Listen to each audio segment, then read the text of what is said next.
Kafalina sy ampitsikina tokolay toko vavy no anaterana ny arabo tokantrano amin'izao takariva izao katrika izao ny amin'ny valora fotoana alorana anao ny fampalam-baovao faharoa eto amin'ny fahitalavitry matv manasanao mpanajana azy naraka ny atsiprian'izay atra amin'ny farany omaly ny alina ary no nanateraka valandresaka tamin'ny mpanao gazety tany Dar es Salaam renivohitry Tanzania ny filoha teo aloha Marc Ravalomanana niaraka tamin'ny filoha tanzaniana Jakaya Mrisho Kikwete nandritra izany ary nanambaran'Andriamatoa Marc Ravalomanana ny tsy filotsahany ho filoham-pirenena amin'ny taona 2020 sy 2020 arahantsika avy hatrany anjinjininy.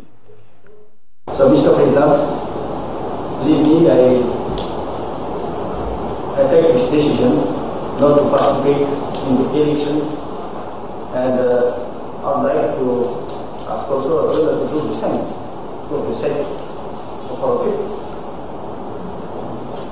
Nanambaram-paibe maso teo anatrehan'ny filohan'ny Tanzania Jakaya Mrisho Kikwete ny filoham-pirenena malagasy teo aloha Marc Ravalomanana omaly alina fa tsy ho candidat amin'ny fifidianana filoham-pirenena manaraka eo raha nanao fanambarana tamin'ny mpanao gazety tany Dar es Salaam renivohitry Tanzania. Nandritra ny fanambarana dia nanamafy ny filoha teo aloha fa noho ny tombontsoa ambonin'ny firenena malagasy no antony nahatonga azy nandray izay fanapa-kevitra izay.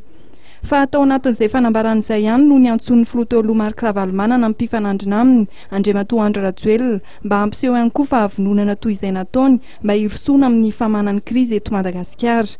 Eo amin'izay famahanan'ny krizy eto amin'ny firenena izay ihany dia nanamafy ny filoha teo aloha Marc Ravalomanana fa mankatoy ny fanapa-kevitra ny raisin'ny vondrona SADC sy ny Troika avy amin'ity vondrona ity tamin'ny fahavalon'ny volana Desambra lasa teo.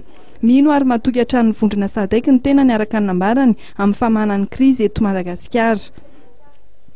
Tao anatin'izay fanambarana omaly alina izay no niantson'ny rehetra eny hatramin'ny fianakaviam-be raisam-pirenena hifanome tanana ho an'ny Madagasikara izay mianjady fahasahiranana ankehitriny.